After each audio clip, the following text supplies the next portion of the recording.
Baiklah, di sini saya akan menjelaskan tentang sistem endokrin. Apa itu endokrin? Nah, endokrin adalah sistem tubuh yang terdiri dari kelenjar-kelenjar yang menghasilkan hormon dan melepaskannya ke dalam darah.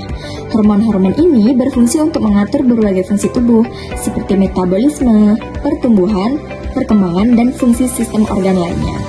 Nah, sistem endokrin ini berbeda dengan sistem saraf karena bekerja dengan cara mengirimkan sinyal kimia atau hormon melalui darah, bukan dengan impuls listrik. Hormon yang dihasilkan oleh kelenjar endokrin ini mempengaruhi organ dan jaringan tubuh di berbagai tempat, membantu menjaga keseimbangan tubuh atau homeostasis. Nah, fungsi sistem endokrin. Sistem endokrin berfungsi untuk mempertahankan homeostasis selama beristirahat dan berolahraga. Saraf dan sistem endokrin juga bekerja sama untuk memulai dan mengendalikan gerakan, dan semua gerakan yang melibatkan proses fisiologis, di mana sistem saraf bertindak cepat atau hampir seketika menyampaikan pesan impuls saraf. Sistem endokrin memiliki respon lebih lambat tapi lebih tahan lama dari impuls sistem saraf. Nah, sistem endokrin mengatur pertumbuhan, perkembangan reproduksi, dan menambah kapasitas tubuh untuk stres dan psikologis. Nah, secara umum, fungsi kelenjar endokrin adalah yang pertama, ada sebagai penghasil hormon, yaitu kelenjar endokrin bertugas untuk menghasilkan berbagai macam hormon yang nantinya akan disalurkan ke darah apabila diperlukan oleh jaringan tubuh tertentu. Yang kedua, ada sebagai mengontrol aktivitas, yaitu kelenjar endokrin bertugas untuk mengontrol aktivitas dari kelenjar tubuh agar dapat berfungsi dengan normal dan maksimal. Yang ketiga, ada merangsang aktivitas, yaitu kelenjar endokrin juga bertugas untuk merangsang aktivitas kelenjar tubuh untuk disampaikan ke sistem saraf dan menciptakan suatu efek dari rangsangan tersebut. Selanjutnya, yang keempat ada sebagai pertumbuhan jaringan, yaitu kelenjar endokrin juga mempengaruhi pertumbuhan jaringan pada manusia agar jaringan tersebut tumbuh maksimal, berfungsi dengan maksimal. Nah, selanjutnya ada sebagai metabolisme zat, yaitu kelenjar endokrin bertugas untuk mempengaruhi fungsi metabolisme lemak, vitamin, metabolisme protein, mineral, air, dan hidrat aranga dalam tubuh untuk agar optimal. Dan yang terakhir yaitu mengatur metabolisme, yaitu kelenjar endokrin juga berfungsi untuk mengatur metabolisme dalam tubuh, sistem oksidasi tubuh, serta bertugas untuk meningkatkan absorpsi glukosa dalam tubuh dan pada usus halus. Nah, selanjutnya kita masuk ke jenis-jenis kelenjar dalam sistem endokrin. Kelenjar dari sistem endokrin adalah sama pada pria dan wanita, kecuali untuk testis yang hanya ditemukan pada pria dan ovarium yang hanya ditemukan pada wanita. Yang pertama ada hipotalamus. Hipotalamus sebenarnya adalah bagian dari otak, tetapi juga mengeluarkan hormon. Beberapa hormon yang memberitahukan kelenjar hipofisis, baik untuk mengeluarkan atau menghentikan mensekresi hormon tersebut. Nah, selanjutnya yang kedua ada kelenjar pituitari.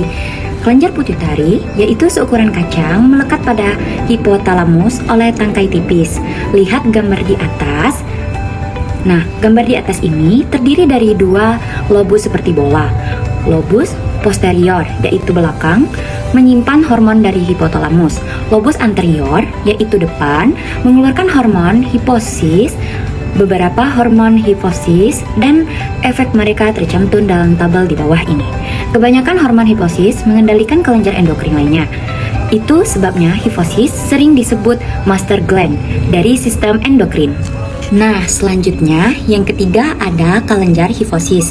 Kelenjar hipofisis yaitu terletak di dasar otak besar. Kelenjar hipofisis dijaga juga master gland karena sekresinya berperan mengatur sekresi kelenjar endokrin lainnya. Yang keempat ada kelenjar tiroid atau kelenjar gondok.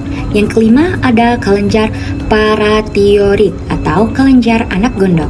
Kelenjar paratiroid terletak di sebelah dorsal kelenjar tiroid. Fungsinya menghasilkan hormon parathormon yang bertugas mengatur pertukaran zat kapur, Ca, dan fosfor dalam darah. Selanjutnya yang keenam ada kelenjar efisis. Kelenjar efisis sekarang sampai peranan kelenjar efisis pada manusia belum diketahui. Selanjutnya 7. Kelenjar timus.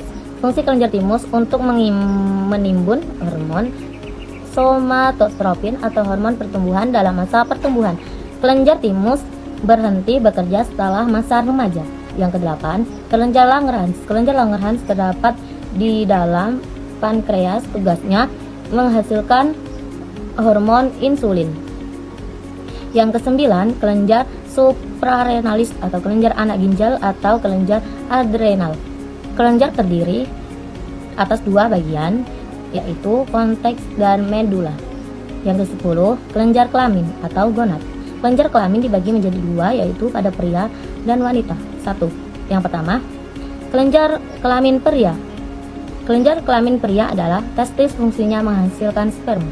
Yang kedua, kelenjar kelamin wanita. Kelenjar kelamin wanita berupa ovarium yang menghasilkan hormon estrogen, hormon progesterone, dan sel telur atau ovum. Selanjutnya kita masuk ke macam-macam penyakit endokrin. Yang pertama, insufisiensi adrenal. Yang kedua, penyakit Cushing. Yang ketiga, gigantisme atau akromegali dan masalah hormon pertumbuhan lainnya. Yang keempat, hipertiroidisme. Yang kelima, hipotiroidisme. Yang keenam, hipopituitarisme. Yang ketujuh, multiple neoplasia endokrin 1 dan 2 atau men 1 dan 2 men. Yang kedelapan, sindrom ovarium polikistik atau PCOS. Yang kesembilan, pubertas precox atau dini.